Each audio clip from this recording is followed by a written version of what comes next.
Assalamualaikum warahmatullahi wabarakatuh. Selamat datang di channel Bersama Belajar IPA. Kali ini kita masih akan membahas materi tentang klasifikasi makhluk hidup. Sekarang kita lihat dahulu peta konsepnya.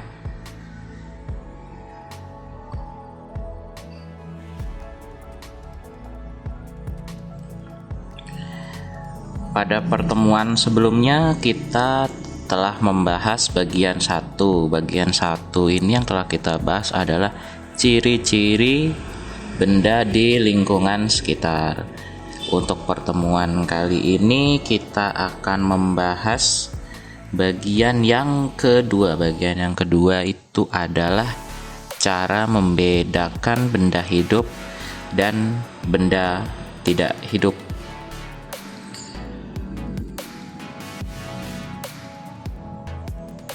Sekarang kita masuk saja ke bagian kedua. Kita pilih ini, cara membedakan benda hidup dan benda tidak hidup.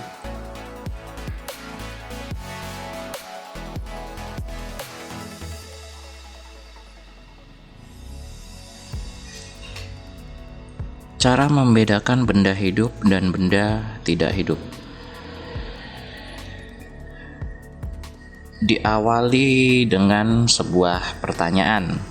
Pertanyaannya bisa kita lihat, bagaimana cara membedakan benda hidup dan benda tak hidup?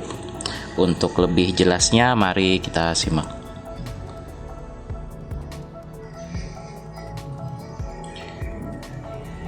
Muncul penjelasan seperti yang bisa kita lihat ini.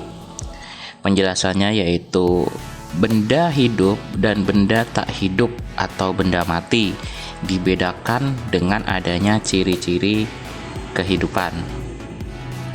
Dalam penjelasan ini terdapat kata kunci. Kata kuncinya itu adalah yang sudah saya tanda ini, ciri-ciri kehidupan.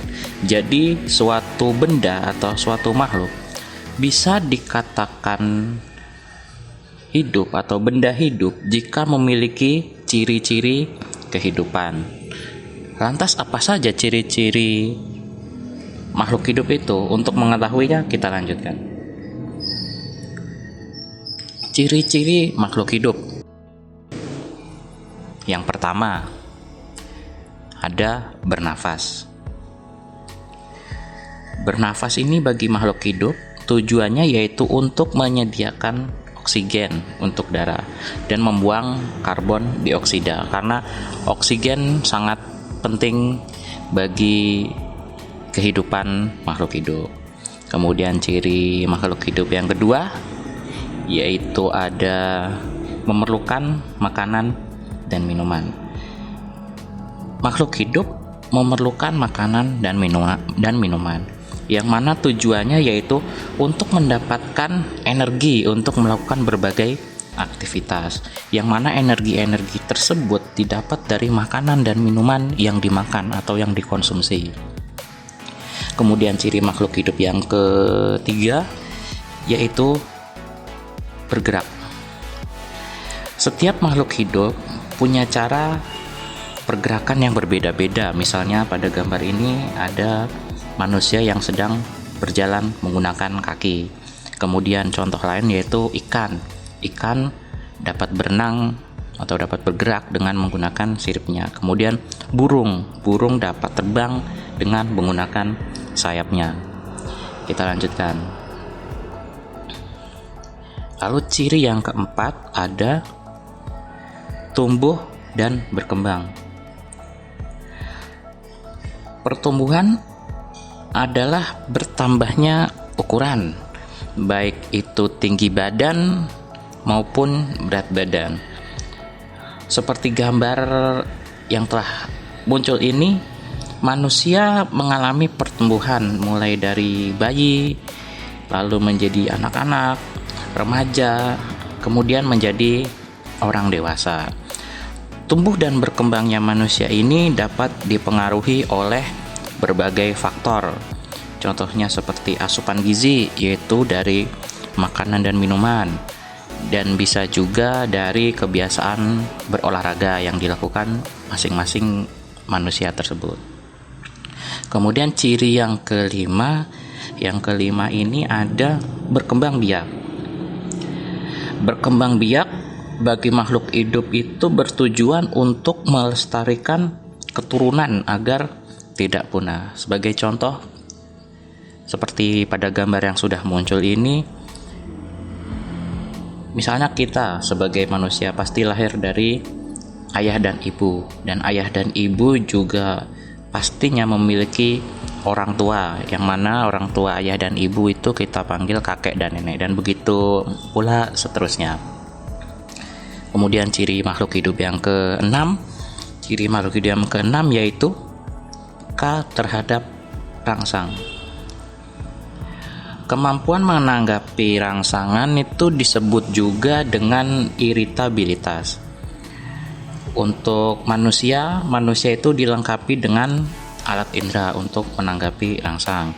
Contohnya itu seperti hidung untuk mencium bau, mata untuk melihat, telinga untuk mendengar, dan lain sebagainya. Kemudian pada gambar ini adalah contoh pada tumbuhan. Seperti yang bisa kita lihat, tumbuhan juga bisa peka terhadap rangsang. Saat contohnya tumbuhan putri malu seperti pada gambar ini, daunnya akan menutup jika mendapat sentuhan atau mendapat rangsangan. Kemudian kita lanjutkan ke ciri berikutnya, yaitu ciri yang ketujuh. Yang ketujuh ini ada menyesuaikan diri terhadap lingkungan. Kemampuan makhluk hidup untuk menyesuaikan diri dengan lingkungan disebut dengan adaptasi. Contohnya bisa kita lihat seperti gambar yang sudah muncul di sini. Tumbuhan yang hidup di tempat kering atau sedikit mengandung air memiliki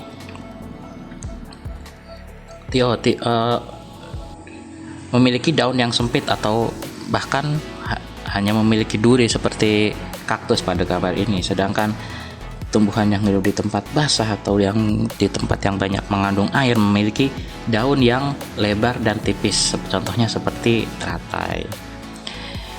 Oke, itu tadi adalah ciri-ciri makhluk hidup.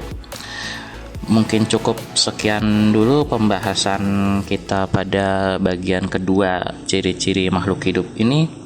Sebelum saya tutup, saya akan memberikan review singkat terkait pembahasan kita kali ini.